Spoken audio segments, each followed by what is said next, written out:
Pressure cooker ಕನ್ನಡಕ್ಕೆ ಸ್ವಾಗತ. ಇವತ್ತಿನ ವಿಡಿಯೋದಲ್ಲಿ ಟೊಮೆಟೊ ಸಾಸಿವೆನ ಹೇಗೆ ಮಾಡೋದು ಅಂತ ನೋಡೋಣ.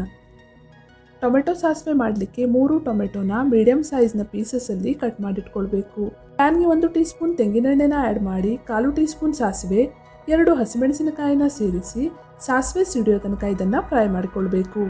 ಮೆಣಸನ್ನು ಮಿಕ್ಸರ್ ಜಾರ್ಗೆ ಹಾಕಿ ಹಾಗೂ ಹಸಿಮೆಣಸನ್ನು ಹುರಿದಿರುವಂತಹ ಪ್ಯಾನ್ಗೆ ಕಟ್ ಮಾಡಿರುವಂತಹ ಟೊಮೆಟೊ, 1/4 ಟೀ ಸ್ಪೂನ್ ಉಪ್ಪನ್ನು ಸೇರಿಸಿ 2 ರಿಂದ 3 ನಿಮಿಷ ಮೀಡಿಯಂ ಫ್ಲೇಮಲ್ಲಿ ಫ್ರೈ ಮಾಡಿಕೊಳ್ಬೇಕು.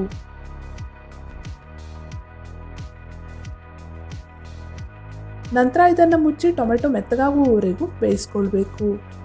ಟೊಮೆಟೊ ಮೆತ್ತಗಾದ ಕೂಡಲೇ ಇದಕ್ಕೆ 2 ಟೇಬಲ್ ಸ್ಪೂನ್ ಬೆಲ್ಲನ ಸೇರಿಸಿ ಮಿಕ್ಸ್ ಮಾಡಿ. ಈಗ ಇದನ್ನು ಬೇರೆ ಬೌಲ್ಗೆ ಹಾಕಿ ಟೊಮೆಟೊ ಪೂರ್ತಿ ತಣ್ಣಗಾಗಲಿಕ್ಕೆ ಬಿಡಬೇಕು.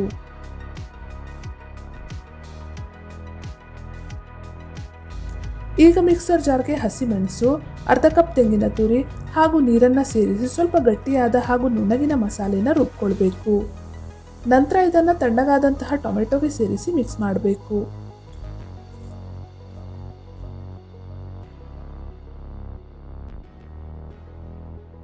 ಈಗ ಇದಕ್ಕೆ 1/4 ಕಪ್ ಗಟ್ಟಿ ಮೊಸರನ್ನು ಸೇರಿಸಿ ರುಚಿಯನ್ನು ನೋಡಿ ಉಪ್ಪನ್ನು ಸೇರಿಸಿ ಎಲ್ಲಾನು ಒಮ್ಮೆ ಚೆನ್ನಾಗಿ ಮಿಕ್ಸ್ ಮಾಡಿ. ಒಗ್ಗರಣೆಗೆ 1 ಟೇಬಲ್ ಸ್ಪೂನ್ ತೆಂಗಿನೆಣ್ಣೆಗೆ 1/4 ಟೀ ಸ್ಪೂನ್ ಸಾಸಿವೆ, 1 ಟೀ ಸ್ಪೂನ್ ಉದ್ದಿನಬೇಳೆ ಹಾಗೂ ಕರಿಬೇವನ್ನು ಸೇರಿಸಿ ಉದ್ದಿನಬೇಳೆ ಸ್ವಲ್ಪ ತಿಳಿಗಂದು ಬಣ್ಣಕ್ಕೆ ಬರುವವರೆಗೂ ಇದನ್ನು ಫ್ರೈ ಮಾಡಿಕೊಳ್ಬೇಕು. ನಂತರ ಇದನ್ನು ಟೊಮೆಟೊ ಸಾಸಿವೆ ಸೇರಿಸಿ ಸ್ಟರ್ ಮಾಡಿ.